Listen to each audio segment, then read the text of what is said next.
All right. It's Wednesday, November 8th, 12:30, wrapping up the day. As you can see, I was 1-0 for the day.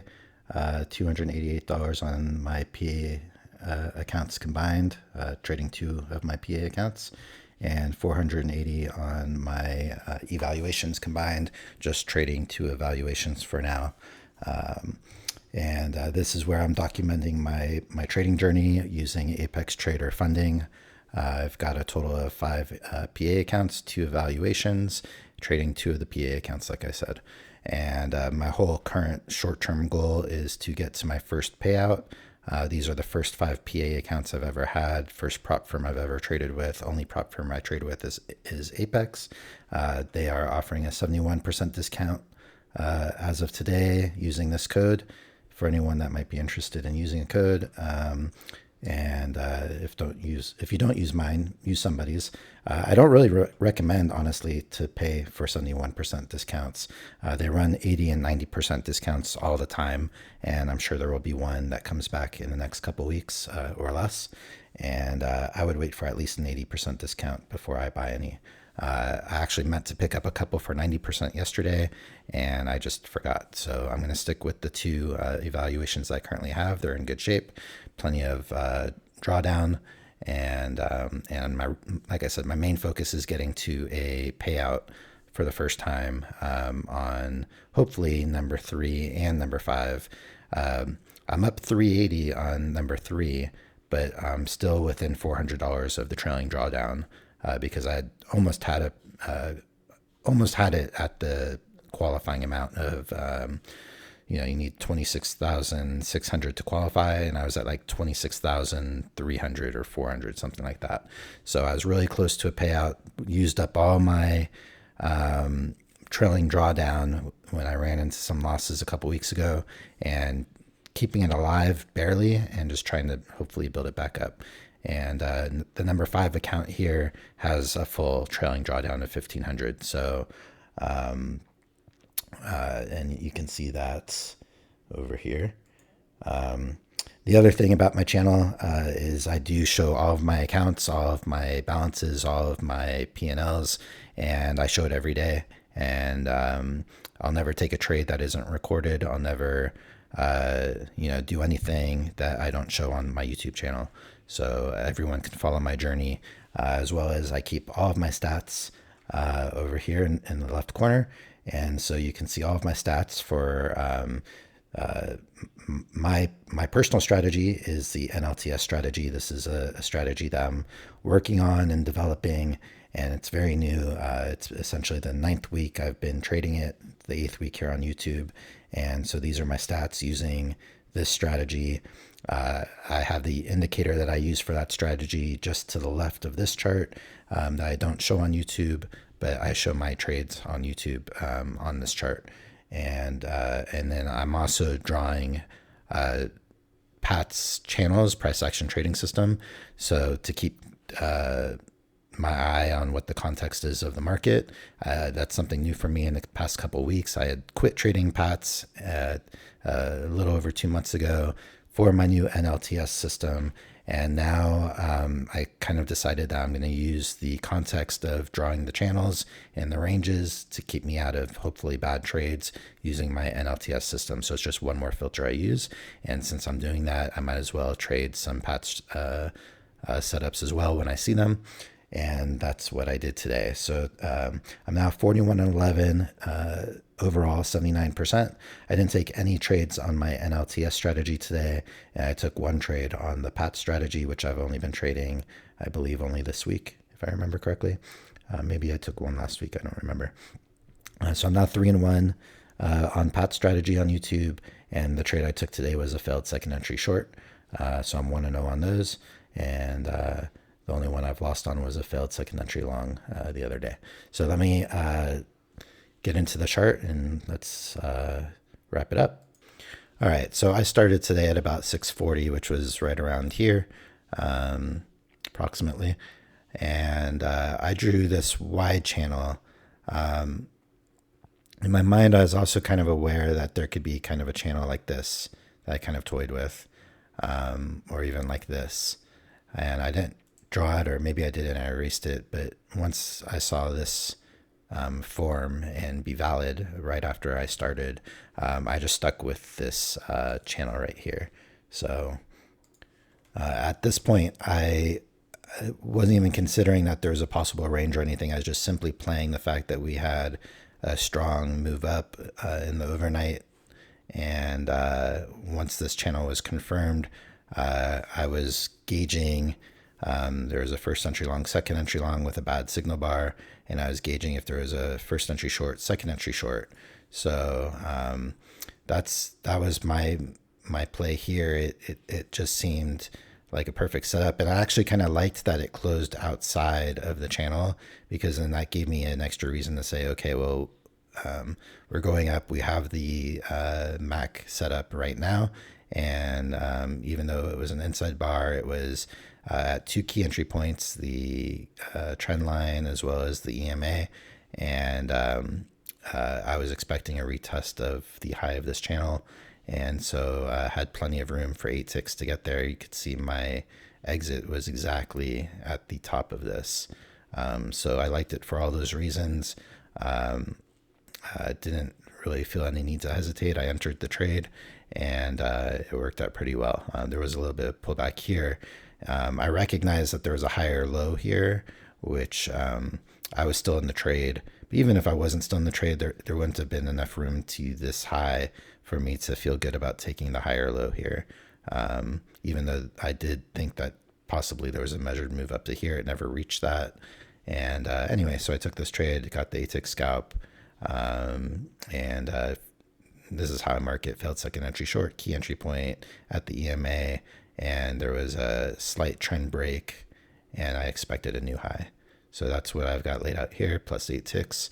And so once that happened, we had a break. We were coming down. Now, I wasn't sure if this was a convincing break or not, but I just counted on it being a break, and we had the new high. So there was a first entry long, second entry long here with a beautiful signal bar.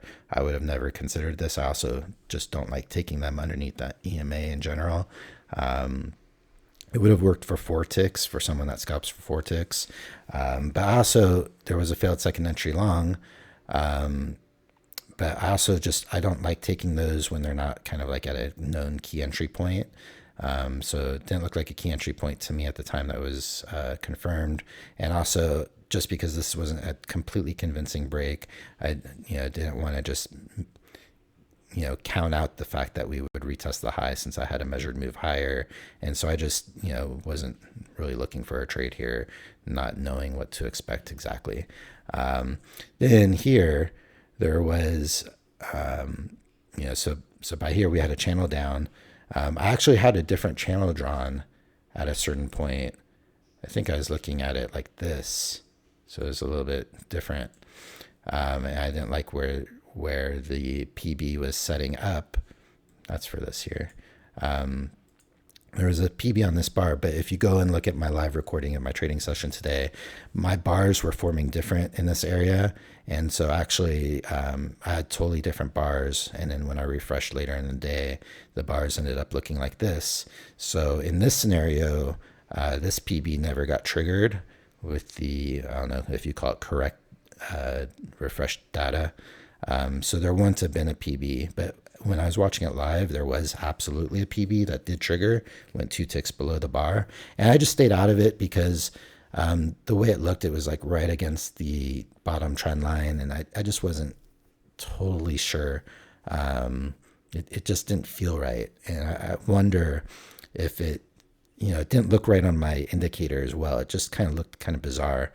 Not what I'm used to. And so I just decided to stay out of it, even though it fit all the rules at the time. It was a gold trade. It just seemed like it had gone. Oh, the other thing is one measured move down, second measured move down. So it was beyond the measured move. That was another thing that kept me out. And I just decided to, not take a chance there. It would have worked. As you can see, it would have more than worked.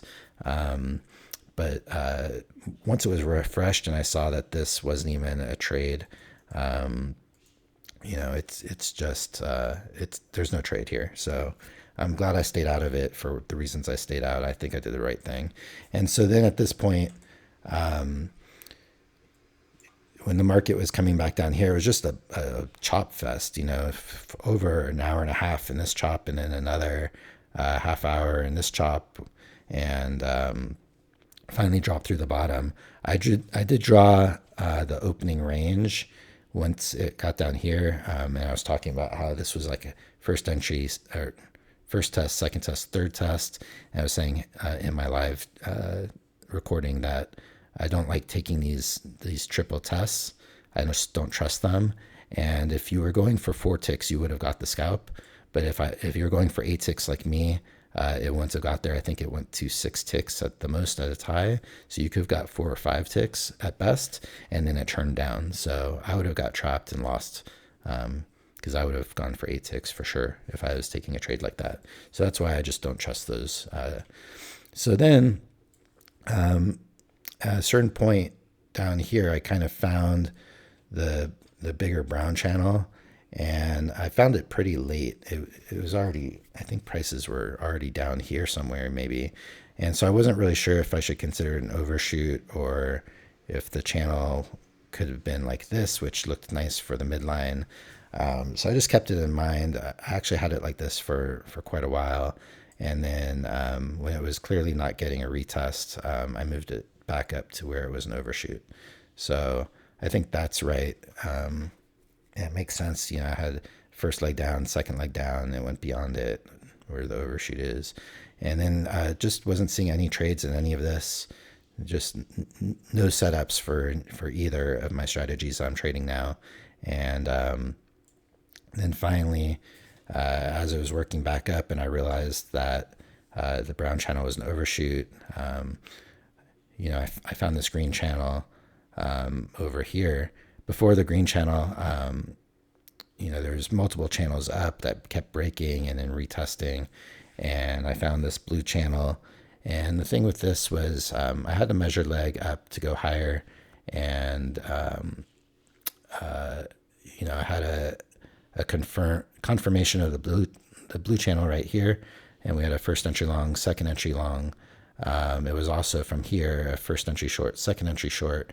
And I just decided to skip this largely because I had this resistance here. We were near the top. Well, I didn't have the green channel yet, but had this resistance, this white line. There wasn't enough room to get 8 ticks. And so I just stayed out. Now, it would have worked for 4 ticks, 5 ticks, I think even 6 ticks.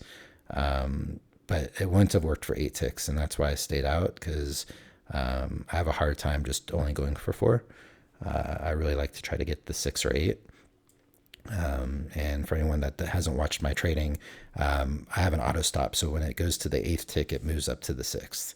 And so that way it guarantees me either 6 ticks on the auto stop or 8 ticks on my profit target limit order.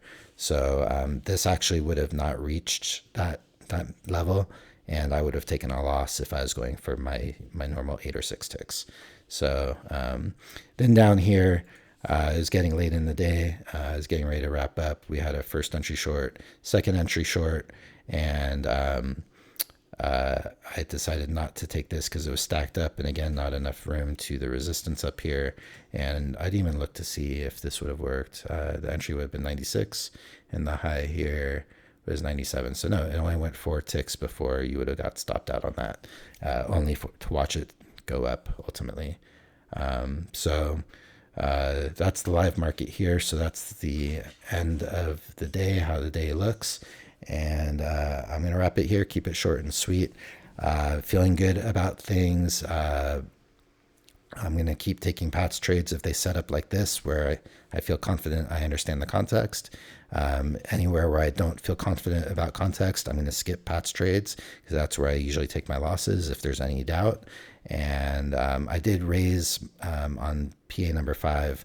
I'm now trading 2 contracts on that one account because I have the full drawdown, and only trading 1 contract on the PA3 because I don't have enough drawdown to support anything bigger than that in case I get a loss. I just want to keep, keep it alive, keep it keep giving it a chance to do something with it. One loss I should be able to manage and stay in. Two losses will knock that account out, as well as I have two other PAs that I'm not trading right now because I'm focusing on these two PAs, but those are also very close to the trailing drawdown. So my whole goal is to get to the first PA, or get to my first payout ever with Apex, which if I can get a payout, not even a max payout, just if I can get $800 out of both of these accounts on a payout, I will have gotten my money back plus some and be profitable for my Apex trading. And that's really my whole goal, is to get to the point where I could be trading Apex accounts for free with their money and have all my money in my account safe and secured, and hopefully get some more payouts and then just build on top of that. So that's the hope and goal. And that's why I'm recording my journey here on YouTube. And I'm not trying to teach anyone how to trade. Certainly I trade, I'm using Max system for a price action trading system in terms of these channels, but I'm not here to try to teach anyone how to do that. He has a website that you can go to and learn how to trade his system. And I advise anyone that is interested in that, go to priceactiontradingsystem.com. It's very cheap, and learn it. It's a good system. I wasn't able to get profitable with it alone. So now I think trading my NLTS strategy is giving me some great opportunities to trade in a different way, with different setups, and I'm kind of using what I know from price action trading system to understand the context of the market in a little bit of a better way to apply it and use it as a filter for when I take my NLTS setup trades. So I think I've said everything I could say. Apex is now running a 71% discount. As of today. You can use this code or any other code you have. I personally would not buy an account for 71%. I think 80% is the minimum I've ever paid for an account, and it's the amount I'm not willing to pay more than that 80% off. And they run the 80% and the 90% so many times throughout the year that for me is just the price I'm willing to pay, and I don't really recommend buying at this price. That's just me. Also, they're doing 50% resets automatically if you reset your account right now for any reason. So that's where we're at. 79% overall, 41 and 11, 38 and 10 on the NLTS strategy, 3 and 1 on PAT strategy that I just started trading on YouTube. And you'll see these stats always updated as I progress in this journey online. And if you like this format, I haven't really seen anyone else showing all their accounts on the Apex, showing all the balances every day, never hiding anything, and showing the P&L every day, and taking every single trade online, never taking a trade that's not recorded live online, and that's not shown within the context of everything. So that's what I'm doing here. I'm showing everything, as well as breaking down the stats of the overall strategy and each individual setup. I haven't seen anyone doing anything like that before. So if you like that format, as well as having the live recorded session in a separate video, please feel free to like my videos, subscribe, tell your friends. I would like to build this channel out. I think it's just an interesting thing that I haven't seen before on YouTube, and I thought it was something that I was willing to do. And it's a big test for me.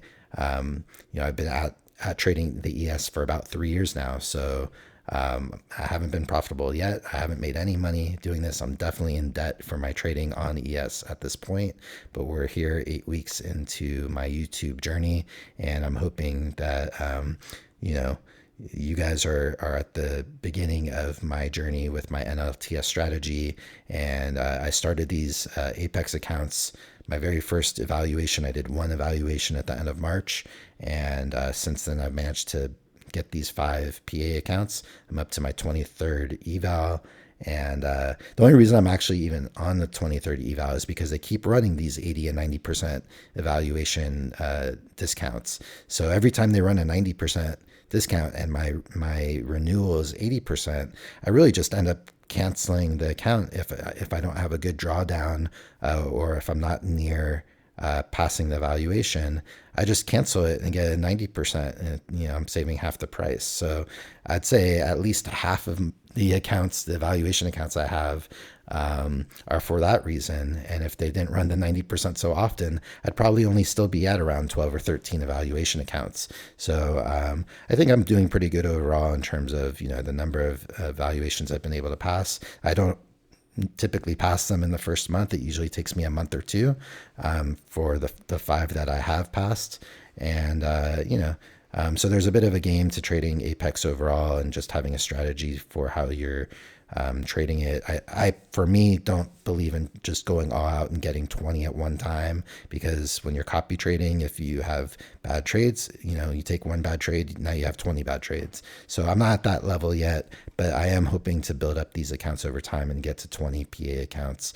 But first things first is to get my money back and get some profit and turn the Apex game into a free game where I can make money in the long run.